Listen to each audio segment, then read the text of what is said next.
kaibigan, nandito tayo sa may Pedro Hill. Tayo pauwi ng bahay. Ito, dito ang daan natin sa may Top Avenue, Manila. Diretsuhin lang natin to. Dito kasi maganda kasi dumaan dito pag ganitong oras, walang traffic. Kaya kailangan natin, kung mag-EDSA, mas mabilis sa EDSA ang biyahe kung walang traffic. Pag ganito kasing araw, grabe ang traffic. Mula sa may Guadalupe Tulay hanggang doon na yan sa may Guadalupe, tawag nitong Ortigas flyover, hanggang doon ang traffic niyan. Yung oras na gagastusin mo doon, napakalupit. Nasa 10 to 20 minutes na gastos mo. Okay, let's go na. Pasok na. Relax lang. Tag-ulan eh. Magandang tag-ulan ito mga kaibigan. Yun yung tawag talaga rito. Magandang tag-ulan. Okay, relax lang. Kailangan ligtas tayo makarating sa ating destination. Yun yung ating pinaka the best na gagawin, ang maging ligtas sa daan na ating dadaanan. Putang inang yan, muntik na.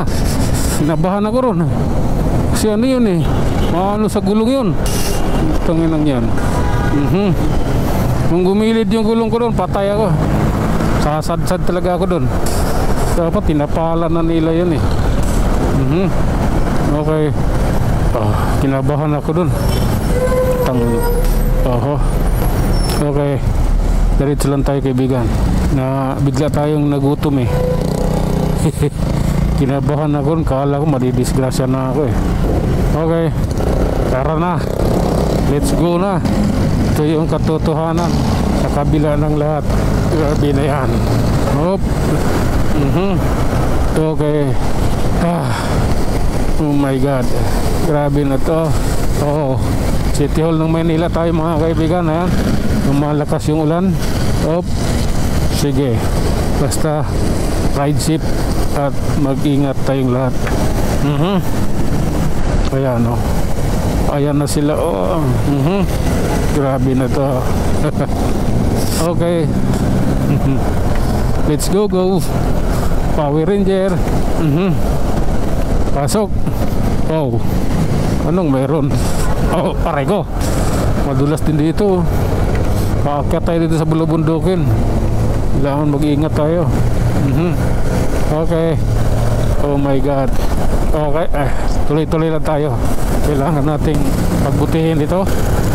Takbo natin, nabuti natin sa 60. Ayan, 60 na, diba? Kaso mababasa yung pantalon ko eh, dahil inaangat yung raincoat, inaangat ng hangin. Op. Sige lang, love ko yan. Oh my god, diretso lang tayo. Nandito na tayo sa may Santa Cruz, Avenida Santa Cruz, Carriedo. Oh my goodness, ang liwanag rito maliwanag na maliwanag okay, I love you Lord na lang. Let's go. Namnamin kung anong meron at lasapin ito at gawin mo itong alaala pagdating ng araw. Kwento ng iyong nakaraan. Okay. Oh lala. Okay, let's go na. Oras na natin to. Bahala na sila dyan. Sige. Ang pangit yung kabanding Counterflow to Kakapal na talaga ng mga riders dito sa Manila eh. Kahit counterflow, pinagtsatsagaan eh. Pag hinuli, hingi ng tawad. Pag pinagbigyan, sasabihin kinutungan. Grabe yung tao Pilipino, no? Ang kakapal eh. Okay, abante. Ayun na, pagsisiksikan na yan sila dyan. Maggigit-gitan yan sila. Okay, ayan, hanggang dito may ulan pa rin. Grabe na to. Bengbang Street, Santa Cruz. At ayun na nga mga kaibigan, hanggang dito na lang tayo. Dito tayo sa may Bengbang Street, Santa Cruz. Hanggang sa muli, maraming salamat.